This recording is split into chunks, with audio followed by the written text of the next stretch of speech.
Royals on a 5'10" senior, number 3, Monty Cooper.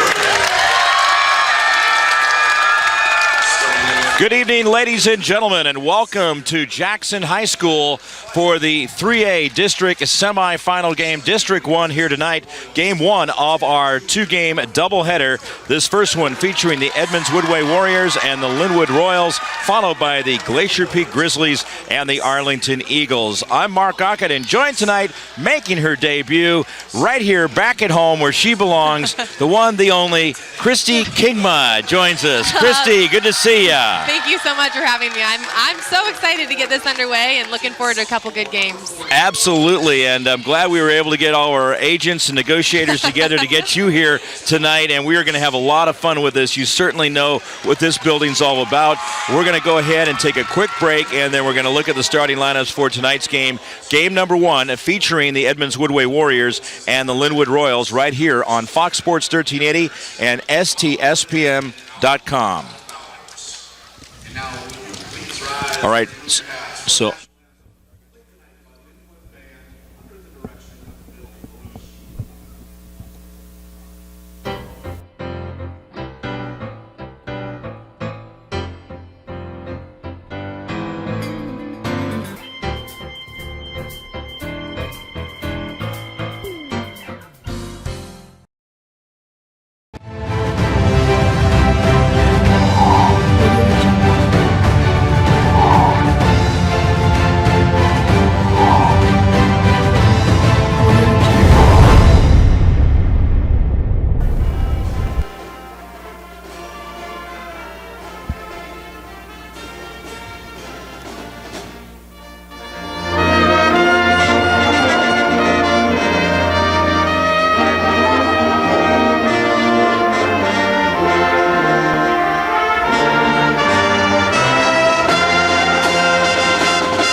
ladies and gentlemen, we are set for action here tonight at Jackson High School, home of the Jackson Timberwolves. Mark Ockett, Christy Kingma here with you as we bring you the action for the doubleheader. First game, Edmonds-Woodway Warriors against the Lynnwood Royals. Let's take a look at the starting lineup. First of all, for Edmonds-Woodway, starting at one guard, a 5'7" junior, Maddie Burdett. Also starting at guard, a 5'10" senior, Natalie Casper. Starting in the post, a 5'10" senior, Claire Fife. Starting at guard, a 5'3" senior, Moni Jackson. And also starting at guard and forward, a 5'10" sophomore, Missy Peterson. Their head coach is Rebecca Wells. For the Lynnwood Royals, starting at one guard position, a 5'8" sophomore, Riley Walsh.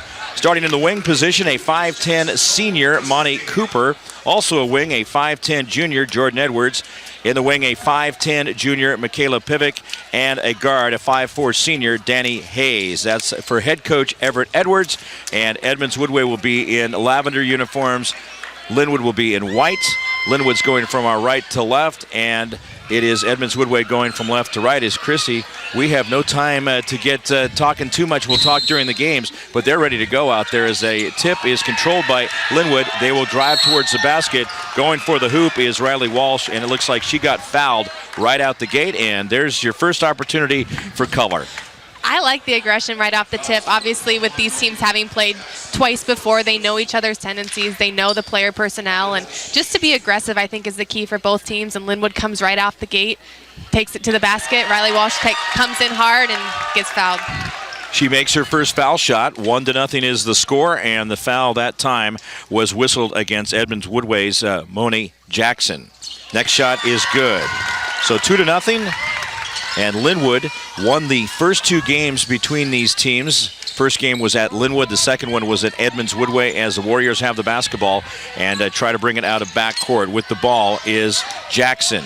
Jackson over on the right side, looking around, passes to the left. Casper. They wing it around. It will be Burdett. Burdett now takes a three-point shot. It is going to rim out, and getting the rebound is Jackson. They go back outside. Burdett over on the left, picked up defensively. Good D there by Jordan Edwards. And now, once again, with the basketball is Jackson. She finds Burdett. Three-point jumper is good. Good ball movement there, Christy. Yeah, and Lynnwood's known for their threatening defense, and they came out, they played a 2-3 zone, tried to extend out to the wings, but Edmonds-Woodway was able to get off a nice look at the three-point jumper. Lynnwood with the basketball. Jordan Edwards in between the circles, right by the Timberwolves logo, bursting through the floor. Passes over on the left side. Danny Hayes back up top. Pivic averages 20 points per game, nearly throws it away. It's knocked out of bounds, and last touched by Lynnwood, as it was good for Edmonds-Woodway getting a hand in there. Yeah, and Lynnwood's come out and beat Edmonds-Woodway both times they've played. You know Lynnwood comes out, they have that confidence. It's good to see Edmonds-Woodway coming out with the aggression, looking like they belong out here and like they have a chance to win. With the basketball, the Warriors coming out of backcourt. It is Moni Jackson with the ball, picked up defensively at midcourt. Passes over on the right side to Burdett. Burdett looking around up on the high post now. Peterson. They find Jackson over on the left side, misses a shot, and it's hauled down by Pivic. She's going to pull down a few boards here this evening. Comes into front court. Danny Hayes. Hayes, three ball off the backside of the rim. They battle for the rebound. Pivic ends up with the basketball, and traveling is the call against Michaela. She is a very good player, was our Fox Sports 1380 player of the game back on January 14th in a win over Glacier Peak. Michaela Pivic is an all-star. She can do so many things. She can get the job done in so many ways. She can score, she can rebound. She's a do-it-all player for Lynnwood. Edmonds-Woodway coming out of backcourt once again. It is Jackson who handles the point guard duties. She passes to Peterson. Peterson to Jackson. Three ball off the right side, and it is perfect. Nothing but net on that one. So Missy Peterson connects for the second three-pointer in the game for Edmonds-Woodway. They are up by 4 points, 6-2, 6:04 left to go here in the first quarter at Jackson High School. Like the pace of this one, Edwards passes on the left side. Yeah, Lynnwood's come out and not been able to connect on shots. They've gotten some good looks, but Edmonds-Woodway taking advantage of their looks early. And a three ball put up this time by Lynnwood. Riley Walsh nails it, averages 4.7. She's already got 5, and it is now a score of 6-5 as Lynnwood trails Edmonds-Woodway. The Warriors into front court with a basketball. Casper fires outside, misses on that one. Pivic gets the rebound. She also does a good job of handling the basketball coming out of backcourt. Going coast to coast, dumps one down low. Pass this time goes to Monty Cooper. Cooper goes for the basket, and she gets fouled. Michaela Pivic, like we just talked about, can do everything for the Royals. She gets up the court. She gets the rebound, first of all, attacks all the way up the court, draws 2 defenders, and lays the ball off nice to Cooper down low. Like I said, she's a do-it-all player for Lynnwood, and you can't really stop her. You just try to limit her to do 1 or 2 things well. The foul this time was against Maddie Burnett, Burdett rather. This is her first foul, and the second team foul. The first foul shot was good. At the foul line is Monty Cooper, who averages 9.8 points per game. The second shot rims out, knocked into the hands of a Lynnwood player right there. Pivic gets it. As Pivic now loses the dribble, it's going to be picked up by Edmonds-Woodway. I like the confidence Edmonds-Woodway's played with early. They're not afraid to take the three-point shot. They shoot the ball really well, and if it's open, they got to let it fly and hope it goes in.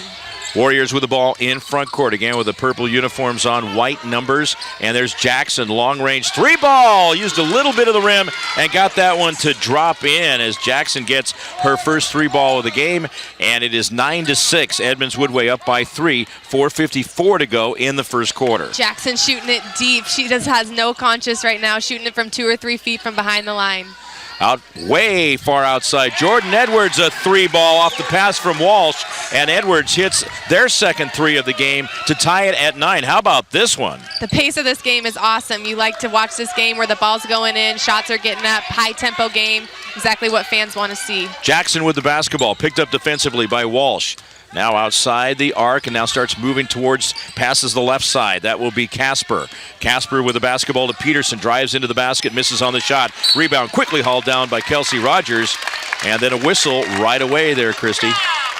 With the pace of this game going really quick, there's not going to be a ton of fouls called. The refs are going to let the girls play a little bit, but we like that if we're fans because we like the teams to have their own momentum, get to play the style of play they want to play, and so far it's benefited the Royals. Foul was on Claire Fife. That is her first third-team foul. Lynnwood brings the ball into front court. It is Jordan Edwards, head coach's daughter right there. They work it inside, going for the shot, Monty Cooper, And it looks like Cooper got fouled going to the basket. It was way off the mark, did not go in, but she'll have 2 shots. This one will be against the Warriors. Edmonds-Woodway does not have the size advantage down low. Lynnwood has the size advantage, and if I'm Lynnwood, I'm going to continue to feed it down low. Michaela Pivic is an extremely talented post player, as is Kelsey Rogers, and you just hope that if you're Edmonds-Woodway, you don't get into foul trouble and have to go deep into your bench. The first shot is made by Monty Cooper. She is now 2 for 3 from the foul line. 10-9. Lynnwood is on top by 1 point here with 4:04 left to go in the first quarter at Jackson High School. Next shot off the backside of the rim. They go for the rebound, getting control of it, Missy Peterson. Now the outlet pass on the left side to Jackson. Jackson picks up defensively by Danny Hayes. Lynnwood is applying that full court pressure, trying to get time off the shot clock, get Edmonds-Woodway to force some bad turnovers. So far, Edmonds-Woodway hasn't committed those turnovers. Edmonds-Woodway goes down low. Nice entry pass that time, getting it. Missy Peterson pops it in, but they found her very well inside. The advantage of playing a team for the 3rd time is you know their tendencies. This press and this defense doesn't threaten Edmonds-Woodway. They've played against it twice before. They know how to handle it.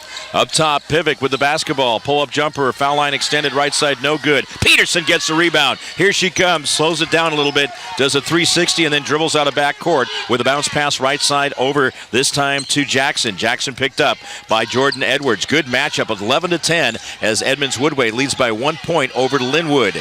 There's a 3-ball. Peterson, no, comes off the rim, and getting the board will be Pivic. Hard out of backcourt with a left-handed dribble. Bounce pass down low, right side. Cooper got a little bit too deep inside, and then she is called for a travel. Michaela Pivic sees the court so well. She had that played out in the whole way down the court, dribbling with her left hand, set it up for Cooper down low. Unfortunate call, but she sees the court so well, even as well as some college players do. Into the game for Lynnwood is Caprice Boston, and also returning is Riley Walsh. As now Edmonds-Woodway will work the ball out of backcourt.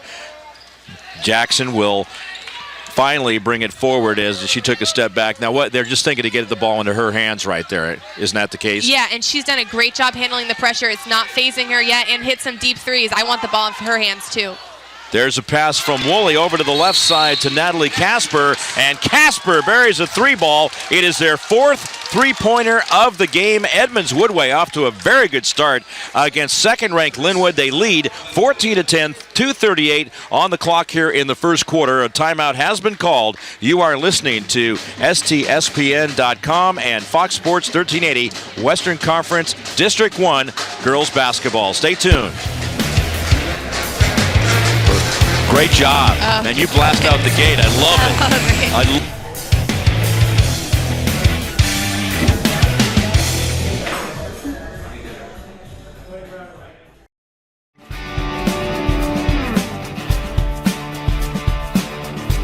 Shoreline Community College and Puget Sound Auto Dealers Association have been recognized. I want to mention that the tip-off and also the first quarter brought to you by Everett Community College. Stay close and go far. That's Everett Community College. Lynnwood with the basketball, and we got a travel in front court, this time on Riley Walsh. I've been really impressed with Edmonds-Woodway's ability to handle the Lynnwood pressure. Lynnwood is known for their suffocating defense, and it hasn't phased Edmonds-Woodway so far. They've come out confident. They've hit their deep shots. They've done everything they need to do to come out and get a win. Edmonds-Woodway with the basketball. There's Jackson again as they set up offensively. Picking her up defensively is Danny Hayes, as Jackson will pass over on the left side to Casper. Again, 4 3-pointers hit by Edmonds-Woodway here in the early going. And this time is Jackson going inside to Missy Peterson, and Peterson pops it in off the right side for 2.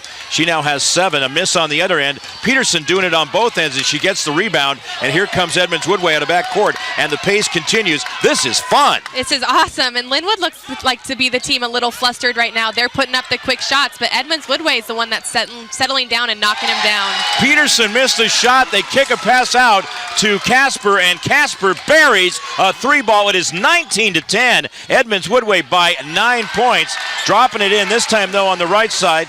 Kelsey Rogers for Lynnwood to kind of put a little tourniquet on the situation, because Edmonds-Woodway has been on fire. Lynnwood is the team that's right now fighting for their life, and they haven't been able to get good looks so far in the paint. We have a grab as Peterson was going into the lane, and the foul is going to be on Hayes.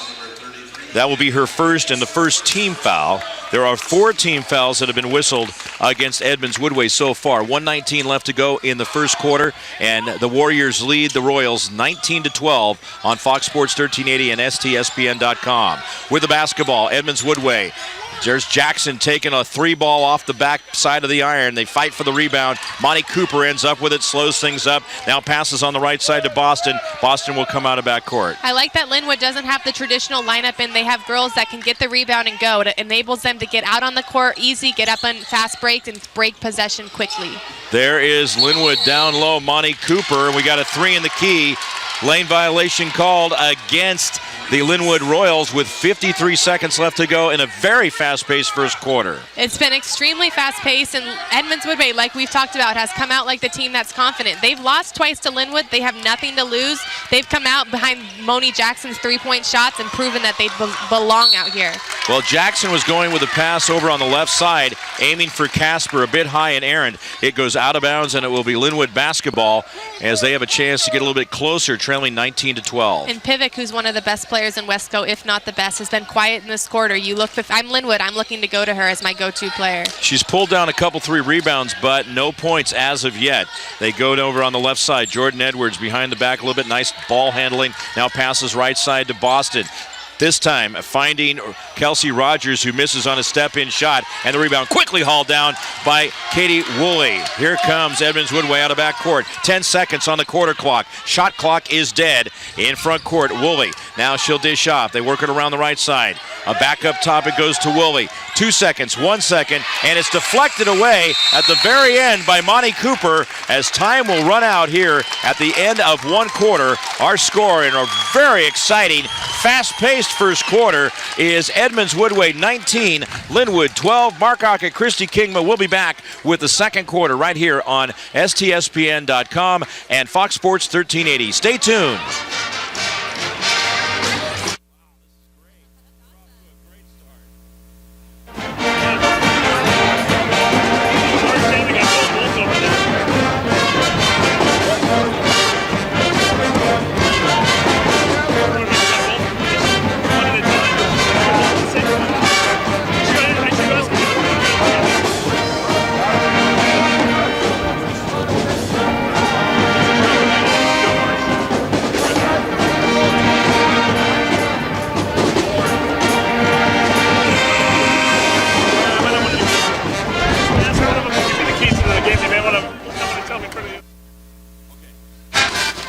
All sound levels, everything sound okay. What's that?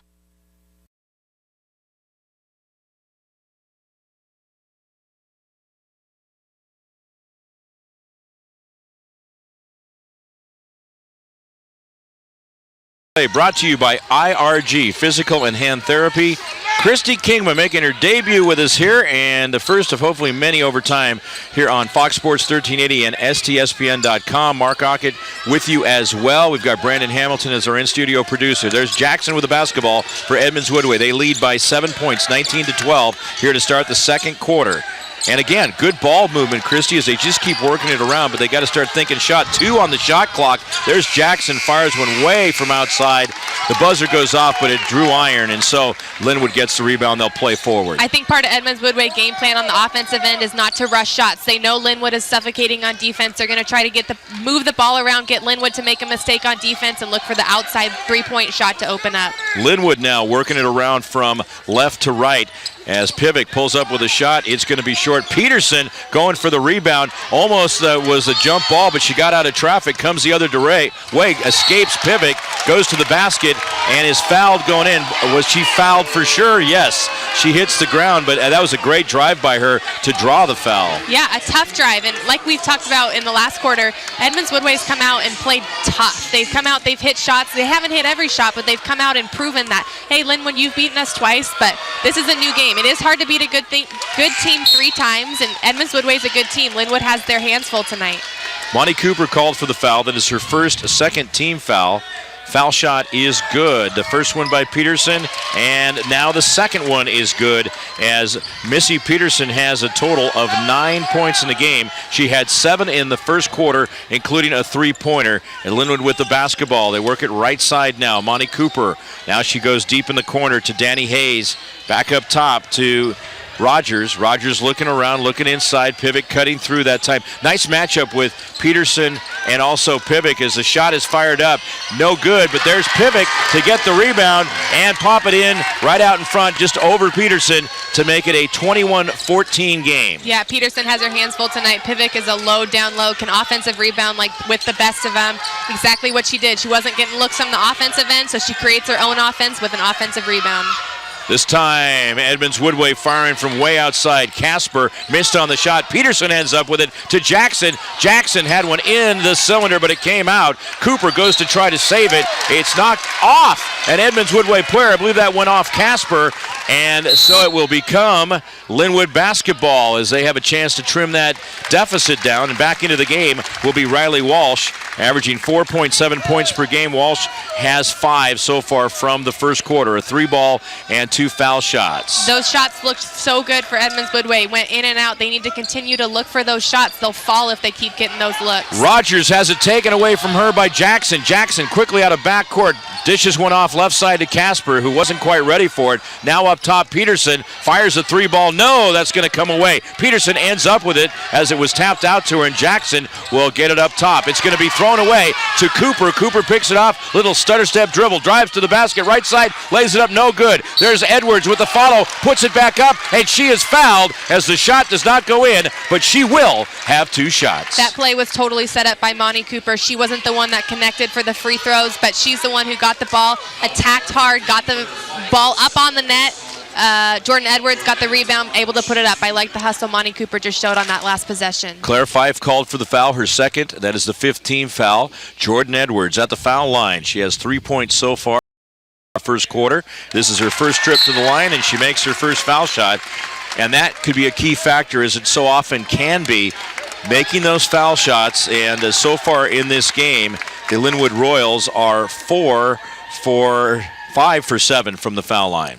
Exactly like you said, making those foul shots, and it also goes to show the teams that get into foul trouble, how deep are their benches. Second one is a miss. Getting the rebound, popping it back up is Cooper. Misses on that. We have a whistle. And the foul is going to be on Pivik. That's her first foul. What'd you see there? Michaela Pivik is just so athletic. She jumped over the top. I don't know that it really wasn't over the back call, but being athletic, and the refs had to call that because she kind of went up on the back. 21-15, 5:26 left to go here in the second quarter. Pivik's going to intercept the inbound pass from Jackson. Here she goes the other direction. Pull-up jumper left side. Rattles off the front and top of the rim. And getting the rebound quickly is Boston. Back over on the left side to Hayes. Hayes with a miss on the 3-ball. Getting the rebound, popping it back up. Looks to be Boston. Boston misses the shot. However, she was fouled, hits the floor. She'll have 2 shots. Lynnwood seems to have a little bit of their swagger back now. They're the team that's more aggressive, flying in there for rebounds, causing a little bit more havoc. That's what you traditionally expect out of this Lynnwood team. They were a little slow out of the gate, but it seems like they might have found their groove. The foul this time is on Peterson, her first 6th-team foul at the foul line. Making the shot as it twirls in is Boston, her first point of the game, and they continue to get those foul shots. I like what Caprice Boston adds to this mix. A lot of energy, a lot of hustle. We have a 30-second timeout on the floor as they'll talk about things. 21-16 is the score. Leading in this game, the Edmonds-Woodway Warriors. 5:12 left to go, second quarter, here on STSPN.com and Fox Sports 1380.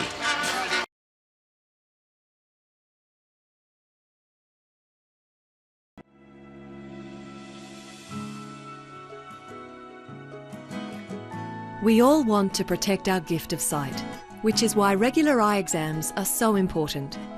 Regular eye exams not only allow your optometrist to improve the quality of your vision by changing the prescription of your glasses or contact lenses, but also to assess your overall eye health.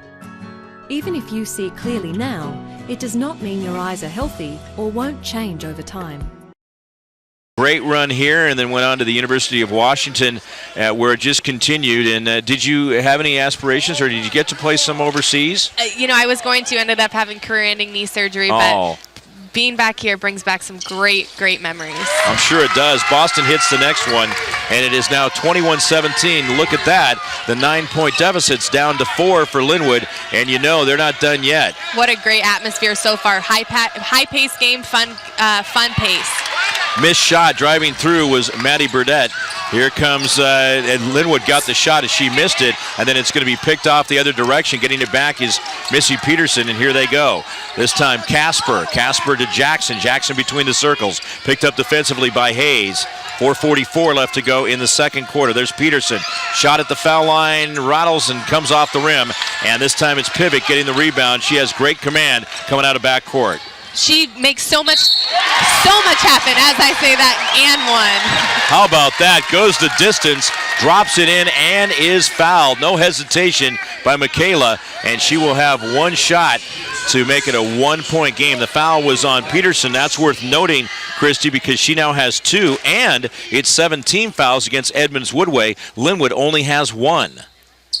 Pivot's shot is good. Yeah, and for Missy Peterson with 2 fouls, she has joined the defensive assignment against Pivot. They're going to have to change that up. They don't want her to get 3 fouls before halftime.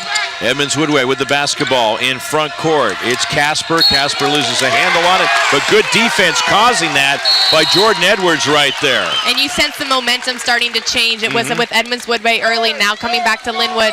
If you're Edmonds-Woodway, you don't want to lose that fight. You want to continue to maintain the pressure, and you want to look for open shots and knock them down. 4:19 left to go. 21-20. Edmonds-Woodway. There's a 3-ball off the rim right side. Put up that time by Boston, and then it ends up in the hands of Lynnwood as Danny Hayes goes for the basketball. Passes right side. Edwards. Edwards now Pivot. Pivot's going to drive the lane a little bit. Shut off. Goes to Hayes. Hayes a 3-point jumper. Thuds off the front of the rim, but there's Pivot with the rebound. Pivot will drive left baseline. Goes with a reverse lay-in right side. Good! She drops it in for 2, and Pivot really stepping it up, Christy. She has 7 points, all 7 of her points in this quarter, as we knew she'd come a-calling. Yeah, and she turns tough possessions into good possessions. She makes bad offenses look like they're good, and she's created all sorts of momentum for Lynnwood.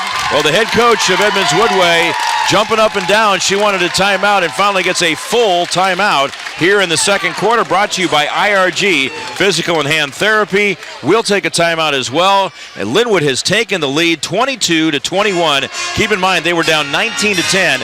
This is Western Conference and District 1 basketball right here on STSPN.com and Fox Sports 1380. Clogged drain? Other plumbing problems? Call Action Jackson Plumbing for 24-hour service. Owned by a lifetime Edmonds resident and Edmonds-Woodway grad, Action Jackson is the drain cleaning specialist.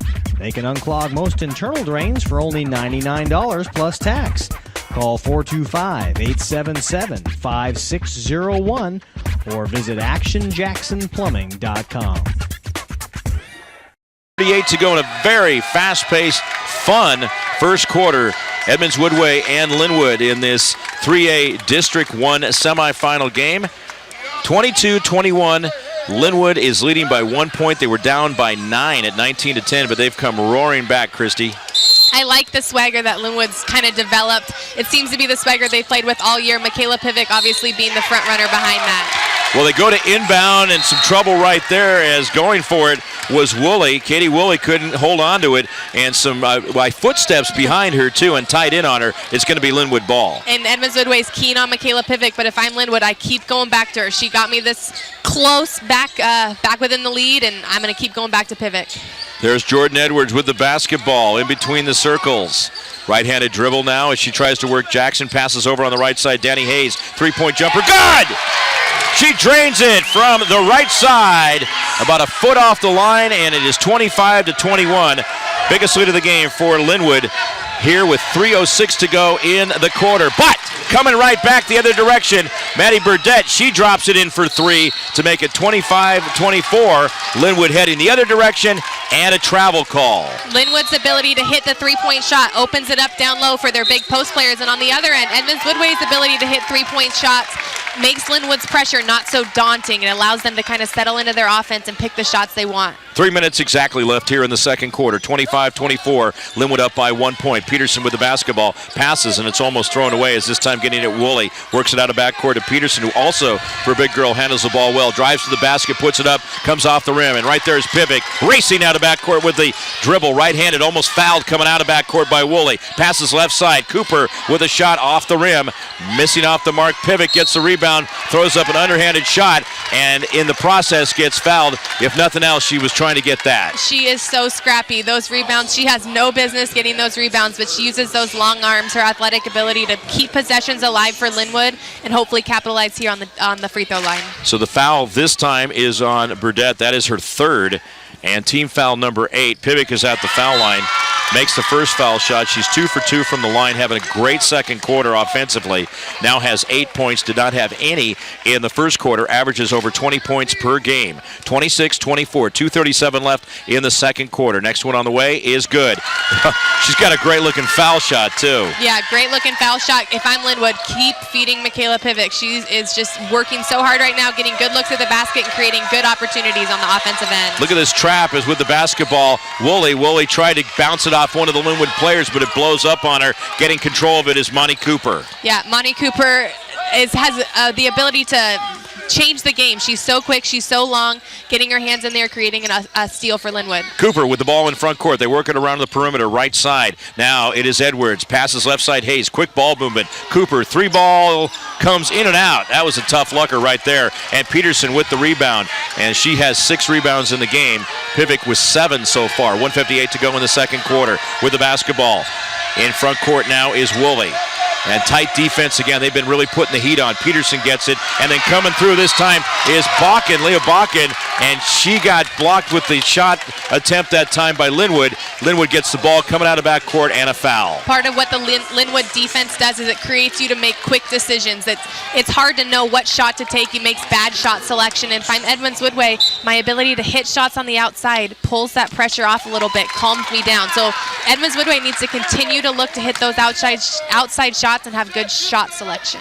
Bakken called for the foul. That's her first 9th team foul.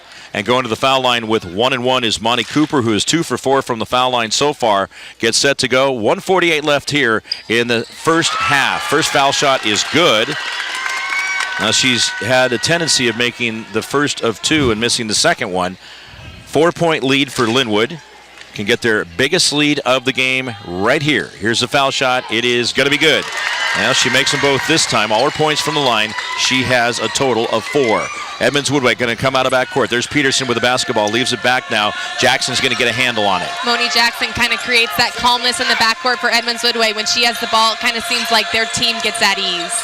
Edmonds-Woodway, the Warriors, trying to move the ball into front court and in front court. There's Jackson missing a shot. Peterson gets the rebound, kicks it out high to Casper. Jackson with the basketball over on the right side now. Woolley, 3-ball, and it is perfect. Again, great ball movement by Edmonds-Woodway. 29-27, 1:15 left to go second quarter. Just what the doctor ordered for Edmonds-Woodway. They needed that ball movement. They needed a good shot, able to hit from the outside, relieve that pressure a little bit.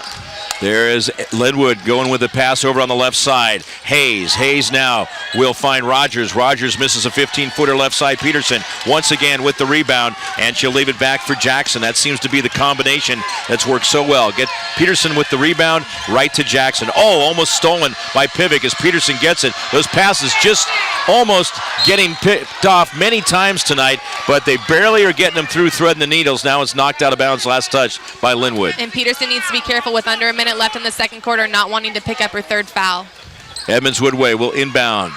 A little trouble here in their purple uniforms, getting set to go. It's Jackson who gets it. 42 seconds left here in the second quarter, and they trail by 2 points, 29-27. Pass over on the right side. Natalie Casper now dribbles over to the middle. Off the arc there, shoots and misses a 3-ball. Getting the rebound will be Fife, and Fife trying to step in right on the lower side of the basket on the right side, travels. And Edmonds-Woodway continues to have no conscience from deep, just shooting the 3 far back behind the 3-point line. That's a shot that's open for them right now. Until they can create some space in the paint, they're going to have to continue to bomb it up from 3.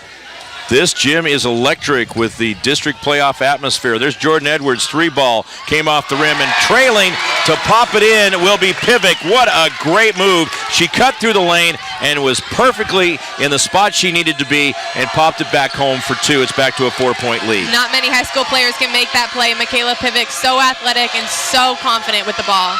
Driving to the basket will be Peterson, and Peterson gets hacked on the way in. No basket, but she's going to have 2 shots. The foul is going to be on Pivic. That'll be her second. And team foul number 4. Heading to the foul line is Peterson. Peterson in this game has a total of 11 points. 12 now. And she's a perfect 5 for 5 from the foul line. And with 2 seconds left to go in the first half, Lynnwood's going to want to get a quick shot at Michaela Pivic, having to leave the game with 2 fouls, not wanting to pick up her third. Next shot on the way from Peterson is off the left side of the rim. Getting the rebound will be Fife, and not able to make anything happen offensively there. The clock runs out. We are through a very brisk, entertaining first half of action here at Jackson High School. Mark Ock and Christy Kingma. Christy, of course, a star here for 4 years with the Jackson Timberwolves, and great to have her on the broadcast here tonight as we are going to just for a couple of minutes talk about how this first half went. Christy, I'll give you the floor and just kind of break it down as to where they were and how they are right now and where they could be going. Yeah, I think it's easy to come out in a game like this and have a lot of nerves. You know, there is some games in high school when there's not a lot of atmosphere, meaning there's not a lot of people in the crowd. It's not very electric, but this game's totally different. You saw from the beginning that Edmonds-Woodway was the aggressor. They've lost twice to Lynnwood. They came out with something to prove, really put the pressure on Lynnwood, which Lynnwood is not used to having had happen to them. Lynnwood settled down a little bit and found Michaela Pivic, who's been their stud all year, kind of settled themselves down, and you find yourselves within a 3-point game. Not that either team has really asserted themselves. They both played well. I think Edmonds-Woodway needs to continue to shoot from the outside. Their shots that they've missed have been in and out. Edmonds-Woodway, as their ability to knock down those 3-point shots, relieves the pressure, and I think for Lynnwood on the offensive end, who else do you go to but Michaela Pivic? I mean, she's been their stud. Even the shots that don't go in, she's able to offensive rebound. It's been a really evenly matched game so far. Absolutely. That's Christy Kingma. I'm Mark Ockett, and we're going to take a break and then come back and talk about this one some more. We've also got a second game to broadcast, and that will feature the Glacier Peak Grizzlies and the Arlington Eagles in this second District 1 3A semifinal game that'll come up after this one. So lots of exciting basketball action as we bring it to you all week long right here on Fox Sports 1380 and STSPN.com. Home of high school basketball for both right up here in Snohomish County. You are listening to District 1 action right here on both stations. Stay tuned. More on the way.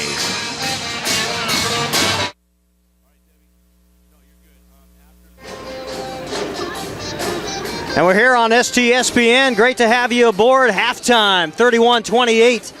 Lynnwood coming back from a 9-point deficit to take the lead by 3 over the Edmonds-Woodway Warriors in the second round, the meaningful round, the semifinal round of the Wesco and District 1 playoffs. And we now send it down to an interview on the court of the next game coming up. Brian Hill, head coach for the Glacier Peak Grizzlies, standing by our very own Steve Willits. Steve. Turn it on.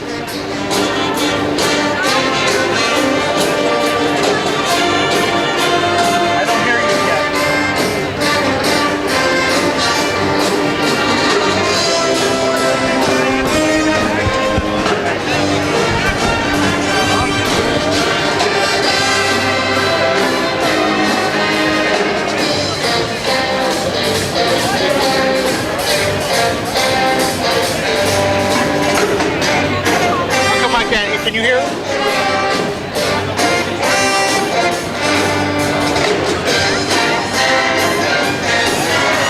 No, it's here.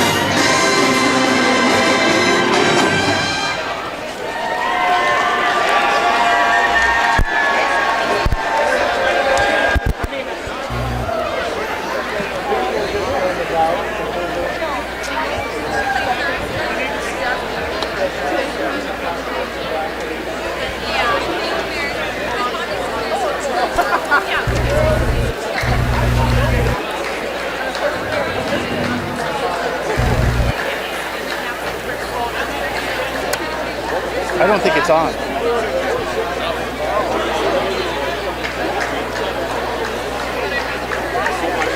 not plugged in somewhere. No, it's plugged in.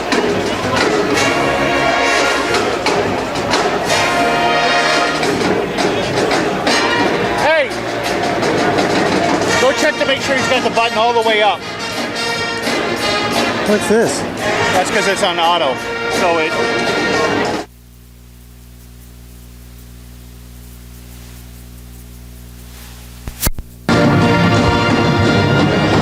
And keys to the game tonight.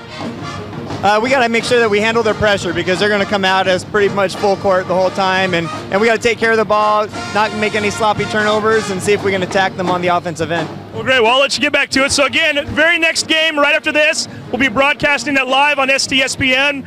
Coach Brian Hill, thank you very much, and good luck to you tonight. Yeah, thanks so much. All right, we're going to take a quick break, and when we come back, we'll have another guest. You are watching the Jackson Halftime Report right here on STSPN. Thanks, Coach. And you heard it, halftime, 31-28. Lynnwood Royals on top of the Edmonds-Woodway Warriors. We'll take a break on STSPN. Is it not on? On, I had it on top. Other plumbing problems? Call Action Jackson Plumbing for 24-hour service. Owned by a lifetime Edmonds resident and Edmonds-Woodway grad, Action Jackson is the drain cleaning specialist. They can unclog most internal drains for only $99 plus tax. Call 425-877-5601 or visit actionjacksonplumbing.com.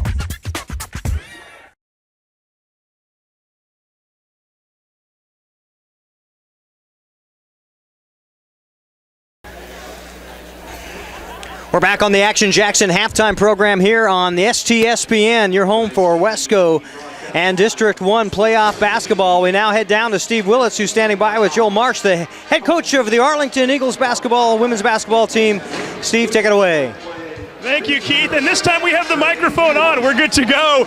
We are with the other coach of the second game of the semifinal doubleheader, Joe Marsh. And Coach Marsh, big game for you guys tonight. A team you faced once this year already, a team you lost to by 3 points. What can you take from that first game that you can use tonight in this game? Well, first of all, it was a great game, and it was a close game the whole way. So I think we got two teams that are really evenly matched. You know, Brian and I have talked. I think they're two teams that are real similar to each other. And so I just think we just got to continue to play basketball the way we've been playing lately.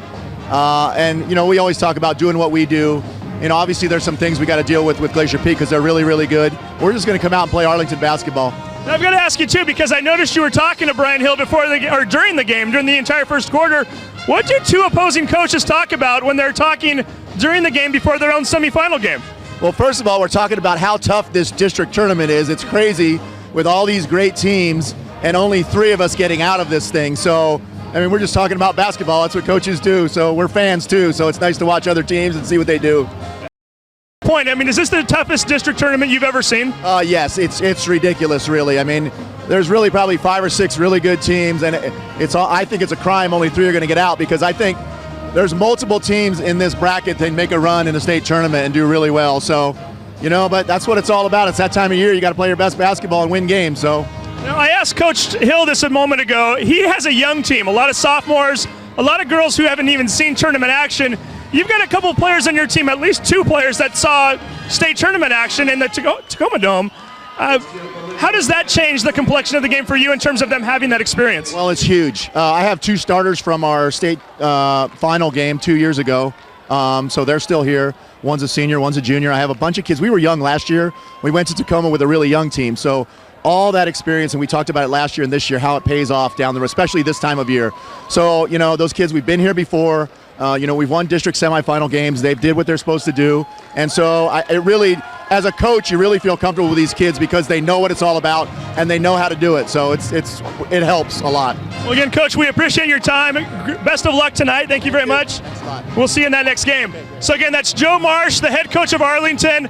Immediately after this game, Arlington versus Glacier Peak in the semifinal matchup. The winner of that game goes to the championship and will already clinch a spot in regionals. The loser of that game has to fight their way through the consolation bracket. A lot to play for tonight. Stay tuned. We're going to take a quick break, and when we come back, we'll throw it over to Mark and Christy. You're watching the Action to Jackson halftime show right here on STSPN.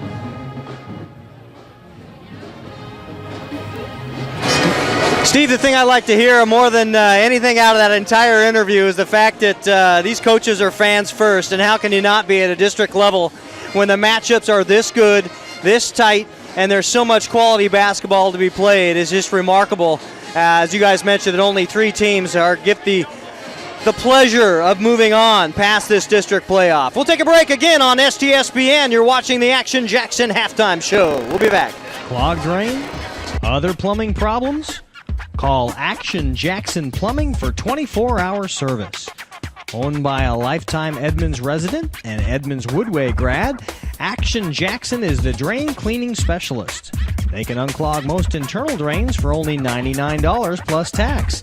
Call 425-877-5601 or visit actionjacksonplumbing.com.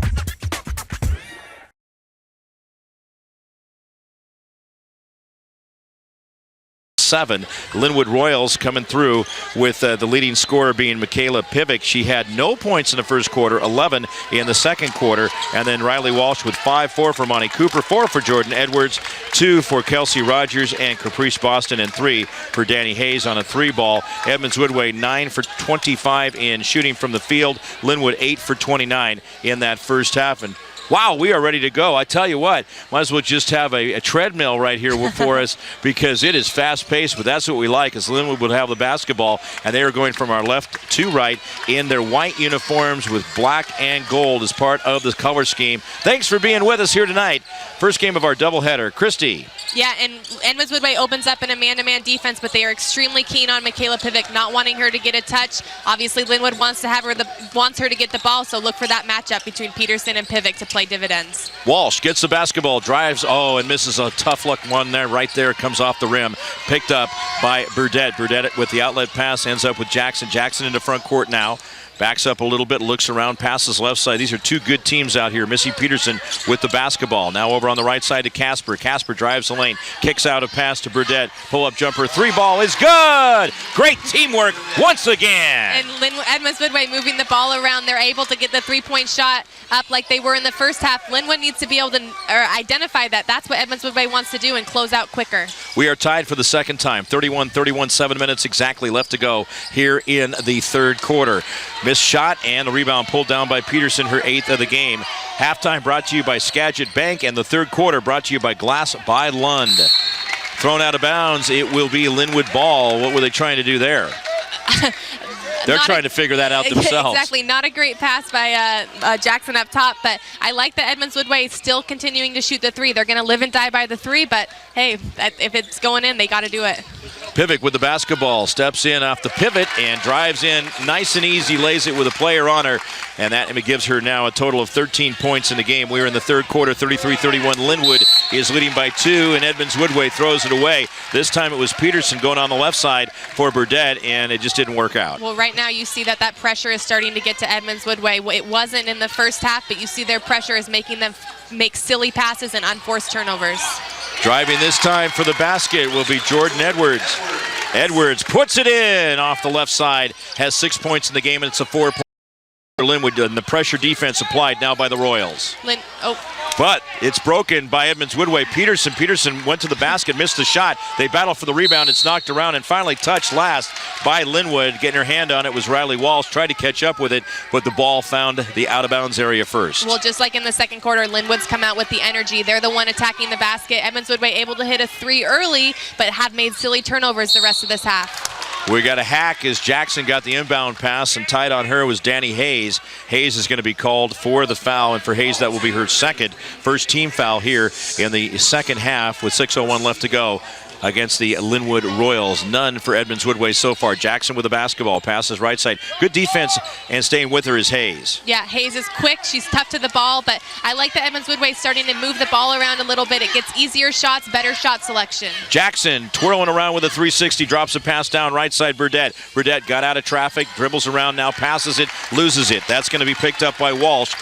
This time Burdett was trying to look for a teammate, and Walsh was able to get a hold of it. Comes out of back court between the circles. Passes up top. Go ahead. When you play a tough team that's really tough on defense, you want to get the ball moving a little bit, just like Edmonds-Woodway did in that last possession. Oh, and Lynnwood moves the ball nicely. Danny Hayes finds Walsh over on the left side. Buries a 3-ball. It's a 7-point lead for the Royals, 38-31. And Rebecca Wells, head coach of the Edmonds-Woodway Warriors, says, I want a timeout. 5:15 left to go in the third quarter. And our score is Lynnwood 38, Edmonds-Woodway 31. This is District 1 action on STSPN.com and Fox Sports 1380. Okay. That's quick. Yeah, that's...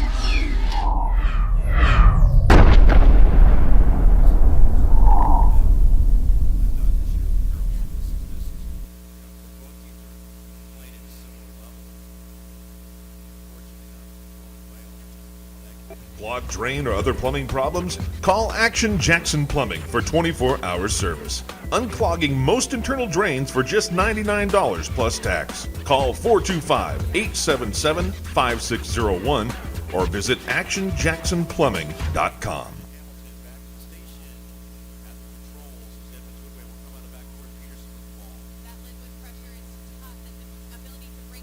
You got to get some easy looks and get them off you. Peterson was backing up, and just before she passed off was fouled. The foul is going to be on Danny Hayes, her third second team foul. No shots. The Warriors will inbound on the baseline.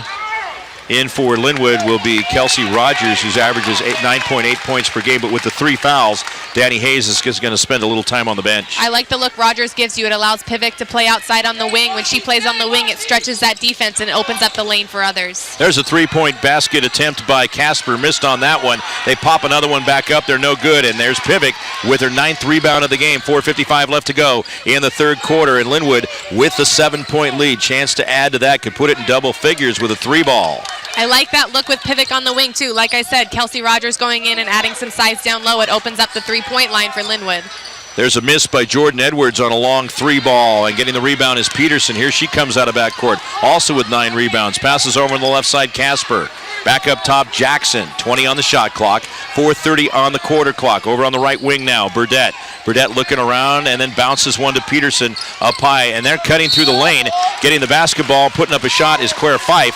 Fife does not make it, however, she does get fouled, and will have 2 shots coming up. I like the versatility that a lot of these players are showing. Traditionally, when you see a guard or a forward out there, they're sticking to their wing or they're sticking down low on the block, but Peterson and Casper for Edmonds-Woodway and Pivik down low for Lynnwood, they're playing multiple positions and showing that it's okay to be able to be a guard and a forward at the same time. Jordan Edwards called for the foul, her first third-team foul. First foul shot was good. 5-second one on the way, and it is also good.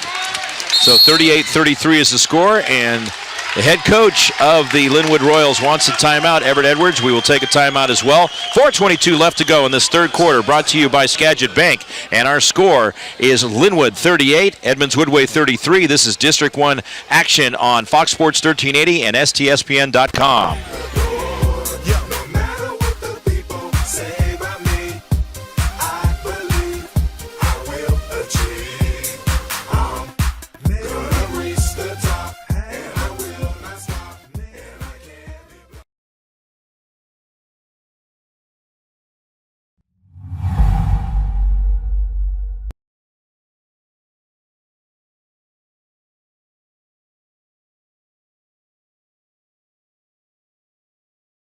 Jackson High School. It seats about 4,000, if I can remember correctly, and it is a great facility. Really sets up nicely, holds the sound in. Always full when I played. It was always packed, capacity. overflow. Exactly. Yeah, hanging off the rafters. With the basketball, the Lynnwood Royals into front court. Kelsey Rogers, she finds Walsh. Walsh drives in left side. Oh, nice move. Deep in the well off the left wing, and she puts it in for 2 as Walsh now has 5 in the quarter, 10 in the game. She had 5 in the first quarter. 40-33 as Edmonds-Woodway tries to make it out of back court. With the basketball was Woolley, picked up by Edwards. Now bounce pass left side Casper, and she throws it away. You can see they are rattled out there. It's not the same team we saw getting the lead early.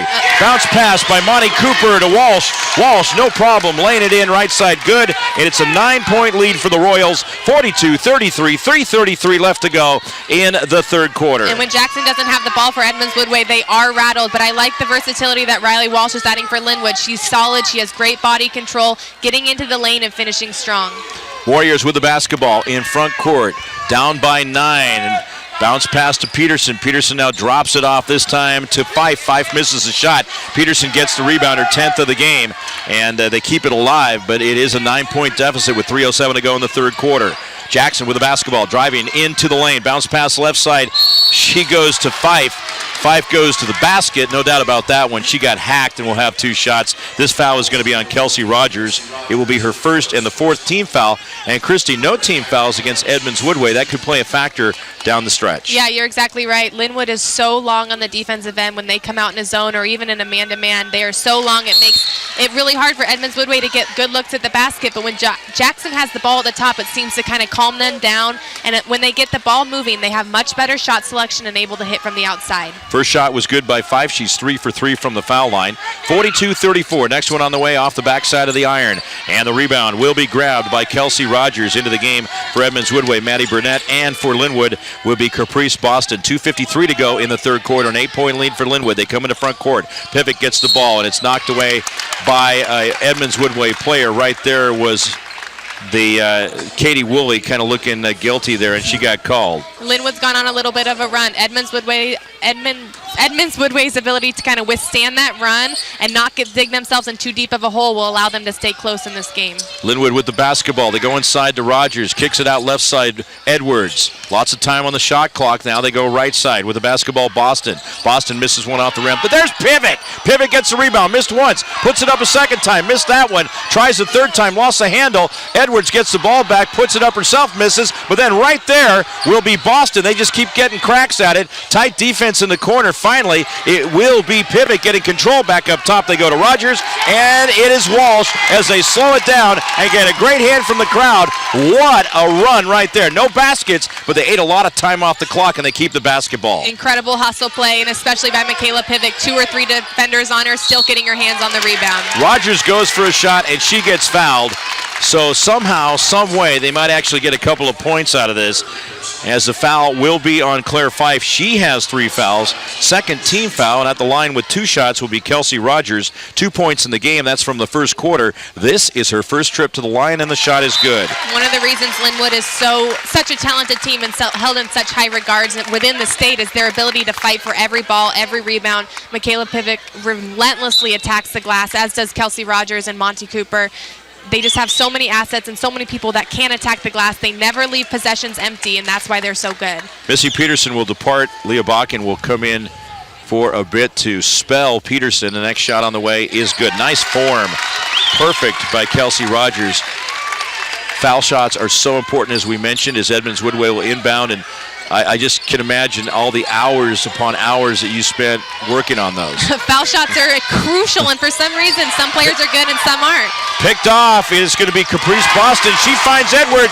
Edwards lays it in, right side good. A 12-point lead for Lynnwood. You got to wonder if Edmonds-Woodway would call a timeout here. Rebecca Wells wanted her team to get back into front court, and not easy with the defense applied by Lynnwood, and now finally here they come. And if you're Edmonds-Woodway, you do not want to dig yourself too big of a hole. You can come back from a quick lead like this, but with 12, you don't want to dig yourself a huge hole. Jackson got the ball, and then kind of a dumb foul up tight, and that's just hustle by Jordan Edwards. I'll take the dumb back because she was just playing hard and just made a mistake. Sometimes you just get that hand out or your body's out there, and you really can't slow down, and you get called for the foul. Exactly, and I don't think Coach Edwards for Lynnwood is disappointed with that. He wants his girls playing hard and taking chances. And they're, a lot of ways they're letting them play here tonight too. Exactly. With the ball, Edmonds-Woodway, 1:25 to go in the third quarter. They're down by 12 points. Having a little trouble controlling it right now. Burdett will pass to Allie Browning.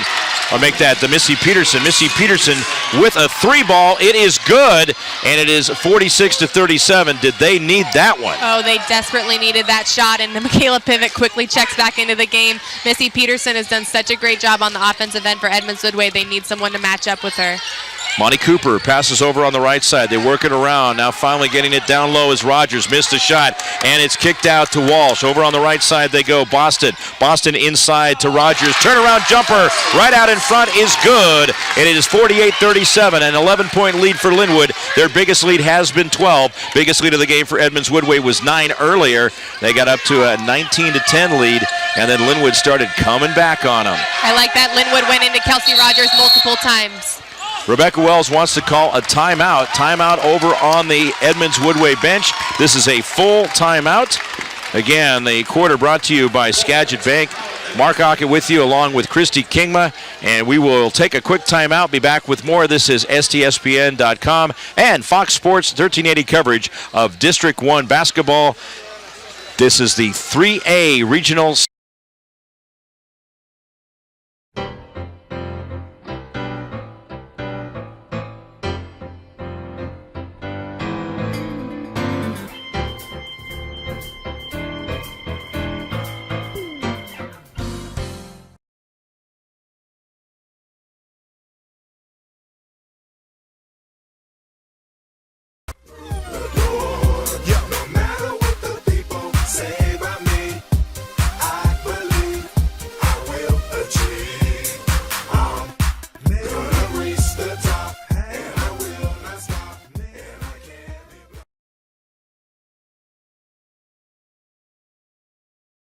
Back 48-37 as Lynnwood has an 11-point lead. Warriors with the basketball. It's Jackson. Jackson picked up defensively. Danny Hayes, now they bounce it around. There is Peterson with the ball. She goes to Burdette, 3-ball off the rim. Getting the board is Rogers. Rogers has been a nice factor in this game coming off the bench. Yeah, she's tough defensively, and with 10 seconds left to go in this third quarter, Lynnwood needs to get a good shot up. Edmonds-Woodway needs to block out Michaela Pivic. There's Pivic getting the pass from Edwards. Pull-up jumper left side, no. Off the rim and backboard. Battle for the rebound, and as Jackson had a handle on it, now there's a scrum, and the quarter will run out. Time runs out here at the end of the third quarter. 48-37 is the score. An 11-point lead for the Lynnwood Royals here as they try to make it 3 in a row over Edmonds-Woodway, and this is a big one right here in the 3A District 1 semifinal at Jackson High School. We'll be back with more on STSPN.com and Fox Sports 1380. It's a great opportunity for the Shoreline Community College to get together with an organization in the city, show off what we can do, the classes that the Shoreline Community College teaches.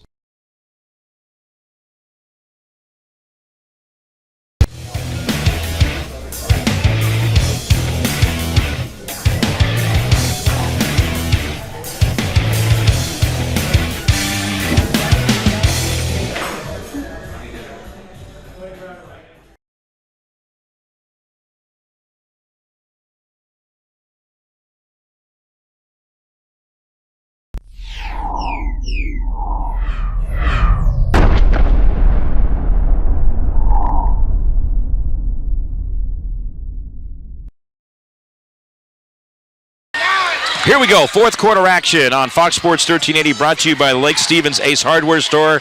Right there, locally owned, Lake Stevens Ace Hardware. There's a steal by Jordan Edwards to Pivic. Pivic comes into front court.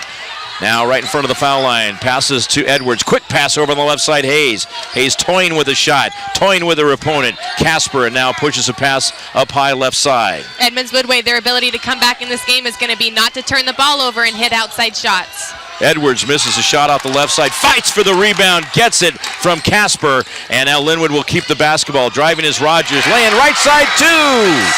She gets it and has a total now in the game of 8 points, 6 in the second half. It's the biggest lead of the game for Lynnwood. 13-point lead for the Royals. Edmonds-Woodway with the ball. Missy Peterson drives into the lane. Jump shot blocked out of there by Rogers, and the follow is good, this time by Fife. So Fife drops it home to help him out. 50-39, 7 minutes left to go in the fourth quarter. Edmonds-Woodway is going to continue to need to make shots to stay close to Lynnwood in this fourth quarter. Missed shot by Pivic, and the rebound is pulled down by Fife. Here comes Edmonds-Woodway in their purple uniforms with the white numbers on the front and back. They've got some green mixed in there, the full school colors. Jackson passes over on the right side. It is Fife. Fife up top, Peterson. Peterson up fakes, or it gets to Casper, who up fakes her opponent. Drives in, has a shot blocked out of there by Rogers. Rogers all over the place here in the second half. She has a size advantage over her player. She's been able to block shots, get rebounds, been crucial for Lynnwood in the second half. And a travel call against Jackson is going to turn the ball over. 50-39 is the score. 6:25 left to go in the fourth quarter. Brought to you by Lake Stevens Ace Hardware Store. Edmonds-Woodway can't afford to have turnovers in this fourth quarter. They need to convert on every offensive opportunity they can. And if I'm Lynnwood, I want to use the clock and get good shots. Well, they're working it right now. Edwards passes right side. Rogers jumper. Good! From 12 feet out, right pocket. And it is now a 13-point lead again. 52-39. 6 minutes left to go in the fourth quarter. Warriors with the ball in front court. They bounce past Peterson. She finds Fife. Nice move towards the basket. Doesn't get to, but she'll get 2 shots coming right up. The foul is going to be on Monty Cooper.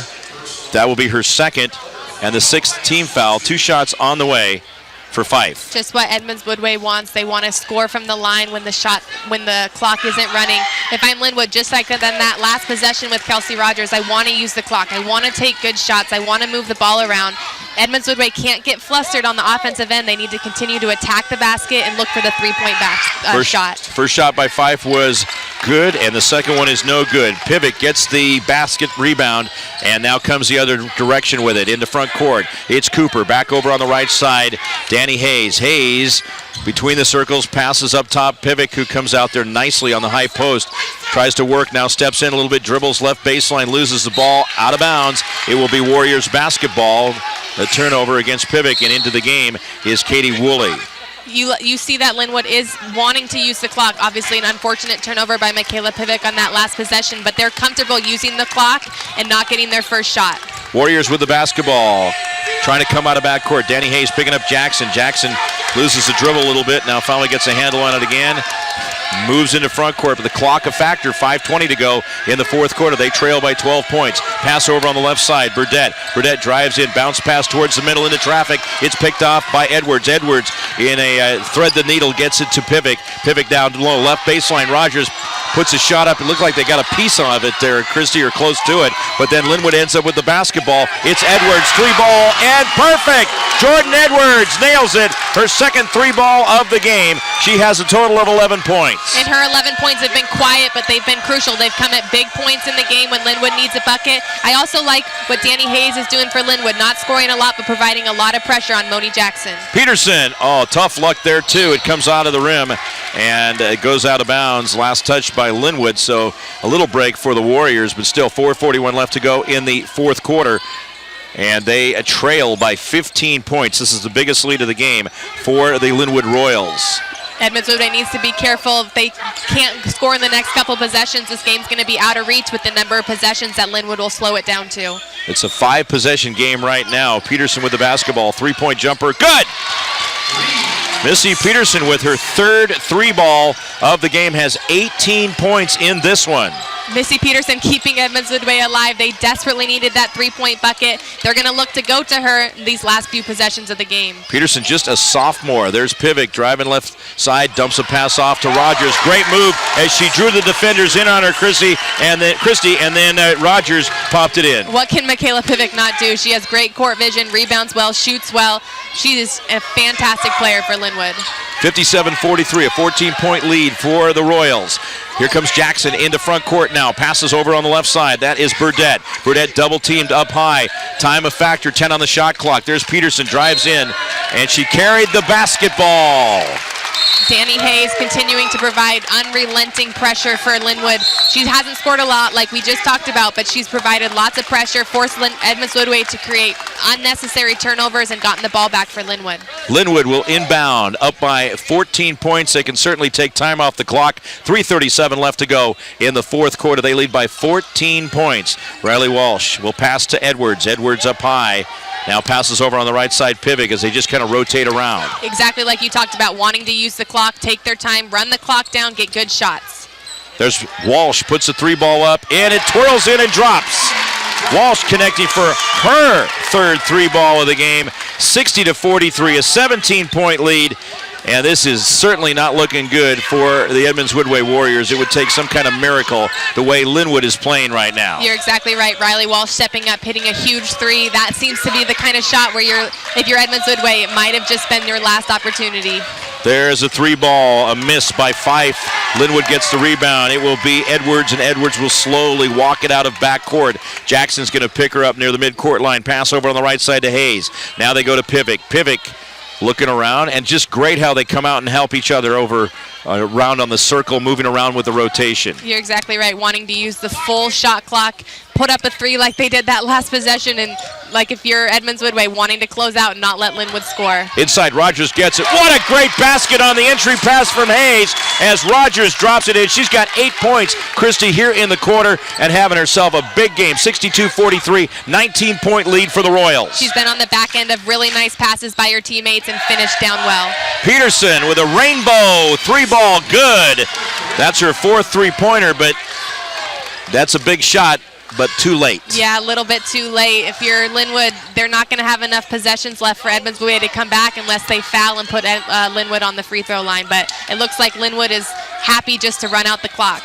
Lynnwood with Edwards having the basketball. Passes right side to Walsh. Now up top, Pivik. 7 on the shot clock. Drives the lane into the basket, and it gets fouled on the way in. And that shot had a thought of going in, but just kept rolling off the backside of the rim. As Pivik will go to the foul line with 2 shots coming up. The foul will be on Fife. That'll be her 4th and the 3rd team foul. So, okay, let's take a look at things here. It is a 16-point lead for Lynnwood. It is clear to us that they're going to pick up the victory and move on to the District 1 3A championship game as Pivik makes the first foul shot. Good for her. As Rogers departs, so does Edwards. They get a nice hand from the crowd, well-deserved. And Pivik will go for the next shot. She has 14 points in the game, but does so many things. This one comes off the rim and is picked up by Casper. Casper will pass now to Jackson. And Christy, while we have time, as Jackson comes out of backcourt, how about looking at player of the game? Now remember, Pivik has won once this year, so technically she's ineligible because we try to spread those T-shirts around. But also, how about the play of the game? Does something stand out to you? Gosh. Or a player who's made a lot of great plays. Pivik has been great. A lot of Lynnwood players have really stepped up. I thought Kelsey Rogers played huge minutes in the 4th quarter for Lynnwood. There's a 3-ball that is good by Natalie Casper. Her 3rd 3-pointer of the game, 63-49. Everett Edwards takes a timeout. 1:15 to go in the 4th quarter. What fun we're having here. Great to have Christy Kingma with us in her debut on Fox Sports 1380 and STSPN.com. Mike Buchholz back on board with me and Tom and Bill Kusler coming up on Thursday from Everett Community College, and then we'll do 2 games there and 2 games on Saturday each. So, and also Tom and Bill broadcasting tomorrow. Christy, we, even since you graduated, have upped our coverage of high school basketball, which has worked out really well. I think what I'm looking at here, and we set up our guests for the post-game show. Well, what do you think of this, Christy, since it's apparent Lynnwood's going to get the victory? I'd be very surprised if Edmonds-Woodway came back, that we look at, since Michaela has won a T-shirt, we give her a hat. I think that's a great idea. And then Kelsey Rogers gets player of the game. Does that sound good? I think that sounds good, and you could look down the line and give it to a bunch of players. I think Jordan Edwards played huge minutes. Riley Walsh stepped up tonight, but I mean, someone's got to get the lucky Papa Murphy's hat. I think Michaela Pivik would look good in that. Yeah, and again, a special thanks to Papa Murphy's and Brenda Felder, our account executive. This is love at 425 degrees, or 375 if it's one of those thick stuffed pizzas. So I pay attention to their ads. There you go. I love some pizza. So here we go. It's Lynnwood inbounding. There's Walsh, gets the basketball, drives lane off the backboard, and saved by Rogers. Behind the back, goes to Walsh. Walsh puts one up, knocks off her. And I tell you, everything's going Lynnwood's way right now as it stays with them. 1:09 to go in the 4th quarter. They lead 63-49, and it looks like they're moving on to play in the district championship game. Just like you said, and this is a good teaching moment for Lynnwood. They're still going to apply pressure, not give up with a minute left, learn some good lessons for later on in the tournament. So Pivik just got a basket, and our good friend Debbie Larson's going to go down as our liaison and get the players set up. Also, see if we can get the head coach, but not to worry about it. We got to get set up for post-game interviews. We'll leave Everett alone, but let's get the players up here after the game. So we do have a foul this time against Edmonds-Woodway.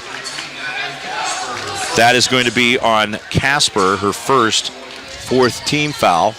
But what a exciting, fast-paced game we've had there. There's Rogers just solidifying her player of the game nod as she drops one in. She has 10 points in the quarter, and just like Pivik, she's been such a factor down low. Exactly, and I think Lynnwood, with Lynnwood coming away victorious, Edmonds-Woodway played tough, and you got to give it to them. They came out here having lost twice to Lynnwood. They could have very easily come out and folded from the beginning, but they put up a fight, proved that they are a team to be reckoned with in the future, and I think they played their hearts out tonight. Natalie Casper called for a grab, and that is going to be her second foul, 15th foul. Lynnwood Lynnwood is going to clear the bench. Wholesale substitution as compared to retail substitutions as they bring 5 new players in, give them an opportunity to get a nice hand from the crowd and especially get a nice hand for those players departing. Yeah, it's a cool opportunity when you're on the bench to see those bench players get in, the ones that practice so hard, and see them get an opportunity to play in the game. We have a timeout called by Lynnwood, so yeah, we'll have the post-game show into the next game, pre-game show coming up as Christy gets a full baptism by fire, but you've been doing a great job. We'll just keep it here. I mean, seriously, great job, fun to have you here, and then also I know this has been a fun year for both of us at the University of Washington because you had an opportunity to start doing radio with Steve Sandmeyer on another radio station for Husky basketball. I know he's really happy about that. And in fact, how did that come together? Because I know Elise Woodward started the year doing that, and then I looked over first part of the year, and there you are, and I'm like, in my list, I thought if I see Christy again, I'm going to ask her if she'd be interested in doing color. Boom, I got right to you and knocked about 3 people over, said, hey, what do you think? You know, Elise does Pac-12 networks for TV, and I got asked, sports broadcasting was my major, and I'm totally enjoying it. You do a great job as well, and it's just been so fun. Well, so you majored in that. Majored in That's sports broadcasting, awesome. so got to put my degree to use somehow, right? I know that feeling. There is a foul in front court for Lynnwood. 20 seconds left to go.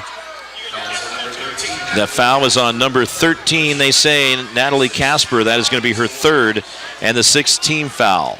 What a fun last couple minutes for Lynnwood. They're allowing their bench players to get in. These girls practice so hard all year and are such a great support for the starters. For them to come in and have minutes and kind of play in this cool atmosphere is a really unique experience. And with the basketball, Edmonds-Woodway, here they come into front court, and it's going to be Burdette making the basket. 67-51, the time ticking off, 2 seconds, 1, and Edmonds-Woodway just trying to stay hustling at the very end. There's a jumper at the end as the buzzer goes off. I don't think that's going to count.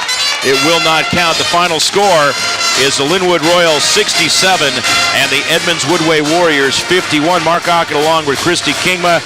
What a first game we had for you right there as Edmonds-Woodway made it interesting early on, building up a lead of 19-12 at the end of the first quarter before Lynnwood built up a 3-point lead at the end of the first half, 31-28. And now they come up with a victory by 16 points in the first game of our doubleheader. So taking a look at things, Christy, with the win, Lynnwood will move on, and they will play coming up at 6 o'clock on Saturday here at Jackson High School, and they will play the winner of this next game, Glacier Peak versus Arlington. Thank you, Mark and Christy, on Fox Sports 1380 and STSPN.com. Our final here, the first of the doubleheader. Lynnwood taking it from the Edmonds-Woodway Warriors 67-51. And they will be guaranteed one of the 2 spots in the state tournament. One of the top teams in the state of Washington throughout the regular season, only being unearthed from that number 1 position in the state rankings. With their loss to Glacier Peak, and now we're standing by with Jordan Edwards, our STSPN player of the game. Go ahead. STSPN player of the game, Jordan Edwards. Jordan, 11 points tonight, but more importantly, solid defense all throughout the evening. You really contained Moni Jackson. Yeah, thank you. She's a really good player. She has really good handles, and I'm glad that I could kind of keep her contained. Yeah. Talk to us a little bit about the difference between the first quarter and then the quarters after that. 19-point scoring outreach for Edmonds-Woodway in the first quarter. They had 5 threes. What did you do differently after that? You know, we tried to take away Casper, Moni, all the people that were shooting 3-pointers. In the first half, we kind of lost them, and in the second half, we got to them and got to take them away. And what does it mean to advance to the championship game this year, knowing how tough 3A is? Last year, you played at the 4A level. This year, you've got Ferndale, Arlington, Glacier Peak. Everybody, I mean, it's a gauntlet. Is it a little more enjoyable to say you've ran through it and you've made it to the championship? Yeah, it is. It's awesome. We played really good teams, and we still have more good teams to play, and hopefully we could just keep winning and go all the way. And one more big game for you on Saturday, Glacier Peak, Arlington. You know those 2 teams very well. Yes, we're hoping to see who wins and hopefully get a good scout on them, and we'll see what happens after that. So she's hoping for like a triple overtime game to really wear these ladies out, right? And then get them all tired, and then she can really take advantage of them on Saturday. But hey, again, congratulations, 11 points. We're going to get a picture really quick because We've got new shirts thanks to Todd Elvick, by the way. These actually say district on them. So we'll get Jordan's picture right there. And once again, you are the STSPN player of the game. Go enjoy that, and good luck. Back to you, Keith.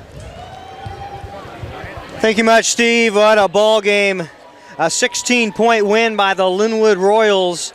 And a game that looked to get away from them early in that first quarter of play. Finally made the adjustments, and what adjustments were done, because a lockdown second quarter, and finally Michaela Pivot coming through with a big, like 6, 7, 8 points there in one stretch to give the Lynnwood Royals the lead. And that was the lead for good. At one point in time, it got tied in that second half. But pretty much all Lynnwood to the finish line, and now Steve Willits is standing by with head coach Everett Edwards. Take it away, Steve. Hey.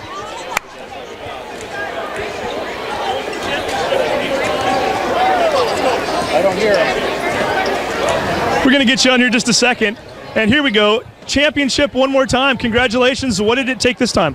Man, it took some great defense. Edmonds-Woodway was just shooting the lights out in the first half, kind of like we knew that they would. But we persevered and played a better second half defensively, and we're very, very happy to get the win. Now, you were down 19-12 at the end of the first quarter. What do you tell the girls at that point?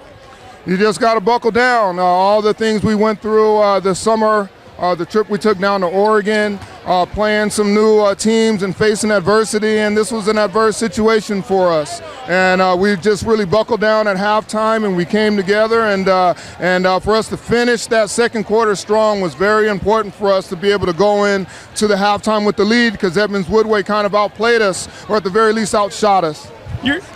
Go ahead. I was going to say, you're a team that likes to run up and down the court, a lot of transition play. Really, it was your defense, though, tonight. 9 points in the second quarter for Edmonds-Woodway, only 9 points in the third quarter. Defensively, did you make adjustments, or was it just get back to Lynnwood basketball? We did. We made some defensive adjustments, and we went to a different style of defense, and it worked very well. Simone was a very dominant player for them, and we paid a little bit of extra attention to her and tried to make other kids on the Woodway team handle the ball. Now, you've got a championship game on Saturday. The good news is that you've already qualified for regionals. Does that change the way in which you prepare for a game? All it is peace of mind for a night. We're attempting to win our third district championship in a row. We won it the last 2 years, and we're going to try to continue that streak. But obviously, whether we play Arlington or Glacier Peak, it's going to be a very competitive game, and I couldn't ask for anything more to play a game such as this and come out of it with no injuries is a big, big deal for us. So we're very excited. And I already know the answer to my final question, but I'm going to ask it anyway because I want to see your reaction. The classic question, Glacier Peak, Arlington, does it matter? It doesn't matter. We played Arlington the last 2 years in the district championship. It'd be great to play them a third. Glacier Peak, we're back with the rivalry. We split the regular season 1-1, and we love to try to get back at them and to try to win the season series and take home a district championship. So it doesn't matter. We're just glad to be in the position we're in right now. Well, hey, Coach, 16-point victory. Go enjoy this one. Congratulations. We'll see you Saturday. Back to you, Keith. Thank you, Steve, and interesting hearing the comments from head coach Everett Edwards. And the final question, I don't know if it's me. I want the revenge. I want vengeance. I want to get back into this thing and face a Glacier Peak Grizzly squad and show them that game that they played, a couple Tuesday nights ago was a fluke. And that number one ranking really does belong to my Lynnwood Royals basketball team. A very strong side, and it showed on the defensive end of the court tonight, especially in the adjustments that were made at the half. You knew that Lynnwood was going to get their points. A very good shooting team from the outside. They've got enough of bigs down under, and the likes of Rogers and Pivic, of course, has that body style that Division I teams, Division I schools are going to be just clamoring over. So they were going to get their points, but the adjustments that were made at halftime, I thought revolved around defense, and you heard Coach Edwards talk about the defensive changes they had to make, and they tried to take Simone Jackson out of the game first. What did you see on the rebound after the kind of shaky first half that Lynnwood came out and displayed? Boy, it was buckle down time, and they pushed it right to the wire. I think the biggest difference I saw between the first quarter and then quarters 2 through 4 was taking that perimeter away from Edmonds-Woodway. Edmonds-Woodway hit 5 3-pointers in the first quarter alone. Relatively open looks at times, and not only that, but they were getting a lot of their own offensive rebounds when they weren't getting the baskets, a lot of second chances. Lynnwood came out from the second quarter on. They didn't allow them to shoot the open threes. They forced them to drive the ball inside, and when Edmonds-Woodway tries to go inside on Lynnwood, it's mission impossible. You've got Pivic, you've got Rogers, Edwards with her quick hands down there, Boston, Cooper, you name it. You just cannot drive and penetrate on them. It took them out of their game completely, and consequently, we mentioned it, only 9 points for Edmonds-Woodway in the second quarter and only 9 points in the third quarter. Everybody seems to have a role on this Lynnwood Royals team. It's a very deep team. They go well down their bench. And you mentioned a lot of the players. You could just keep going. Danny Hayes, I thought when she was on the floor defensively, probably only had one job, and she did a remarkable job at that. Do they have a weak link in the starting 5 plus? They really don't, and yeah, you're right. I'm glad you said plus at the end because it goes beyond the starting 5. I mean, Boston comes off the bench and does what she needs to do at times, and there's just, like you said, there's so many different elements to this game, and each one of them excels in a different part of that game. And for them to go out there and do what they did, Danny Hayes is a prime example, and really, giving everybody a little insight here, you and I were talking with about 2 minutes to go, trying to figure out who our player of the game was. And I hadn't really had Danny Hayes on my mind until you mentioned it. We started talking about it. She does her job so quietly, but what she does, she's so effective at. And that's, going up on that point guard, whether it's, Moni at times, and it was Kate and a few others, takes them out of their game completely. And she's so quick in there. And not only is she all over them when they're out, up at the top of the key with the basketball, but even when they're trying to move away from the ball, she's just on them like, harassing. She's harassing them, exactly, and just is relentless, and she's kind of an unsung player on this team. She's not the player that we mention a lot of times when we talk about prime players. We always think of the Pivics and the Edwardses and the Rogerses, and really she belongs in that conversation, and she showed it tonight. Absolutely did. And there always seems to be the talk that if you are a really good defender, especially a lockdown defender, you will find your way onto a team, regardless of your other skill set. And we've seen Danny Hayes. She knocked down a couple of threes tonight. Had one big three in the point that mattered when they were trying to rocky on the edge of taking the lead. You get those points, great. But to have the ability to put her on a defender that makes the game change. And I really thought that's why in the back of my head I had a Danny Hayes kind of drifting around there. I thought it had to be a defensive player. She really made the offense for Edmonds-Woodway have to go a different route every time they came up the floor. She did, and on a night like tonight, when you're talking about a player of the game, which really isn't even fair at this point, there were so many, but you can make an argument for a few different players. One of the players we haven't even mentioned yet, but we know who she is, and we know she's a superstar, Michaela Pivic. And the thing that I look at Pivic tonight is that quarters 1, 3, and 4, she was relatively quiet. She only scored 2 points in the third, 3 in the fourth. She didn't score at all in the first quarter, but she scored 11 points in the second quarter. And why that's important? Well, that's because at that point in time, they were down by 7 heading into that second quarter. She took them on a 19-9 run. Michaela Pivic alone outscored Edmonds-Woodway in the second quarter, which ended up being the pivotal quarter and the come-from-behind quarter. Obviously, she's the stir that steers the drink, so to speak, and she did it again. Good players know when they have to arrive. They know when they can rely on their teammates. They know when they have to arrive at the moment. And I don't think Michaela Pivic, she's well beyond her years. I mean, she is a very cerebral player. She has court IQ like nobody's business to match the body style and the athleticism. But she also has that little sixth sense to me that says, I know when I have to be the gal to run the show. And boy, 11 points in that second quarter, that to me was the exclamation mark on a beautiful game. So again, the final score, Lynnwood 67, Edmonds-Woodway 51. Lynnwood now moves on to the championship game on Saturday. And as we mentioned, it's a big game for them. They want to put a banner up in their gym. The nice thing is that it takes some pressure off. They don't have to win that game to get to regionals. They've already punched their ticket. If you're Edmonds-Woodway, you now have to go play on Thursday night, either up at Ferndale or at home against Shorewood. I happen to think Ferndale's probably going to win that game tonight. That's be my guess. That's a tough road to have to go. You have to go through Ferndale and then win another game just to get to the third place game. And then you hope that you can win that game. And you're probably going to be, assuming you make it that far, playing against one of these two teams we're going to see next, either Glacier Peak or Arlington. It's just such a tough district. It is an incredible district. And you think, I think Coach Marsh said it, it's crazy to think that only 3 teams out of this league are going to make it to that next round. And I don't care if they're 1, 2, or 3 coming out of the Wesco South. If you have to face anybody, or Wesco Conference, if you have to face them as an opponent in regionals, no matter if you're the 1 seed or not, you have to kind of be looking over your shoulder because they're coming with a bang. Absolutely. So, hey, we're going to sign off here in just a moment, but we do encourage everybody to tune back in about 12 minutes. We've got 15 minutes showing on this clock. We've got a huge battle coming up. The second semifinal game of the night, Glacier Peak versus Arlington. These are 2 teams that played each other last month, a game in which Glacier Peak trailed by 14 points in the third quarter before coming back and taking a 3-point victory over Arlington. This is the game that I've been the most excited about all week because I think it's going to be a doozy and it's going to come right down to the wire.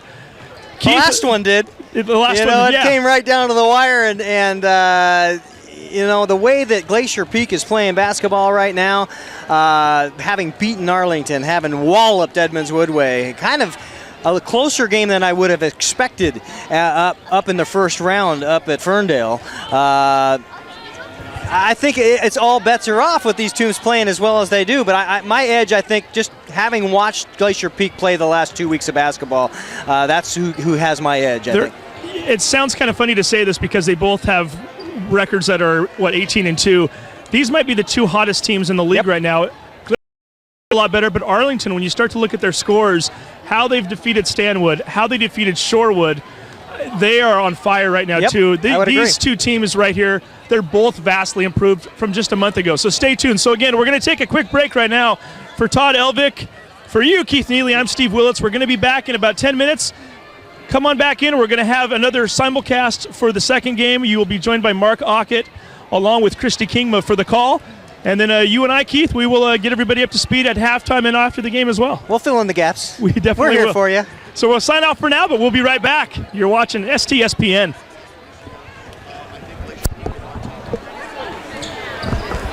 This is the banner game. Oh, yeah. This is the banner game. I was actually